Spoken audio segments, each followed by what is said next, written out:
Thank you. Just to be clear, the actors were naked. I was not. But you can look it up. It was an all-male, mostly naked Hamlet in Central Park a couple of weeks ago. It got a lot of good press. I guess there's a market for that kind of thing. So I'm going to read, last time I read a couple of poems from my collection, which is coming out maybe in the fall, maybe in the winter, by Poets Haven. I'm going to read a couple of new pieces tonight. So this one is called Shark Tooth Knuckle Duster.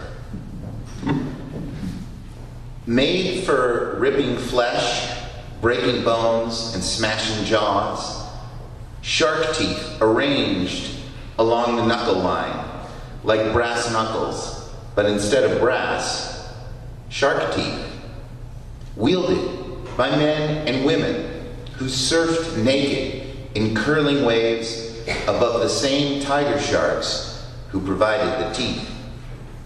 Sitting under glass at the Peabody Museum of Archaeology and Ethnology, its violence calls out in rebellion against its idleness.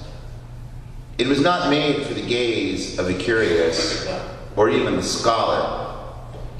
It was made for doing harm, for righteous violence, for waging war without quarter.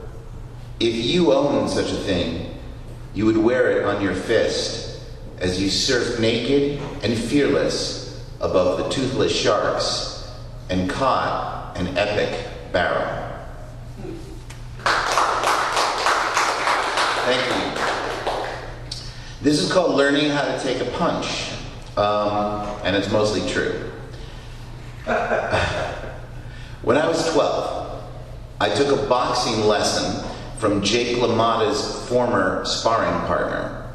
He was a foot shorter than me, with cauliflower ears and a broken nose. He was the toughest guy I ever fought. I'm not ashamed to say he beat the crap out of me, pulling punches all the while. He was a lot like Burgess Meredith in the Rocky movies. If Mickey had punched more while complaining bitterly about LaMotta's portrayal in Raging Bull as he battered my skull about inside the padded headgear. He never drew blood, but with every blow, I could see it. The blood on the canvas, the spit bucket, the corner man, the haymaker that would lay me out. I never went back again. But I learned how to throw a punch. I learned how to block one too. But most of all, I learned what makes a fighter is not throwing punches, but taking them.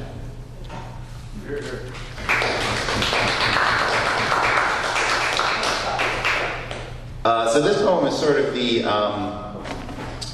slightly ridiculous descendant of the first poem. It's called Breaker's Edge.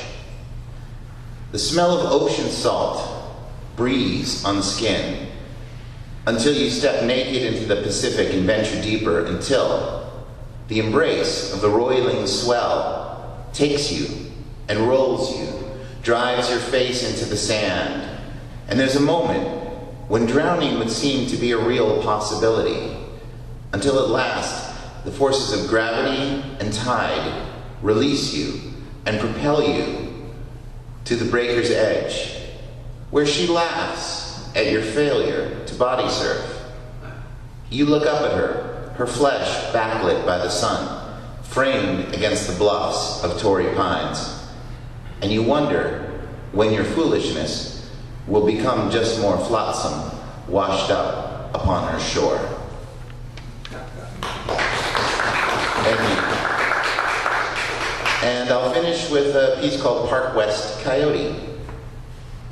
I turn off North Halsted, dodging the drunk frat boy who threatens to beat me up, and enter a neighborhood of handsome brownstones, manicured lawns, and rabbits.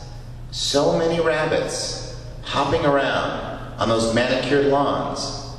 It's dark, the street illuminated only by the glow from the brownstones.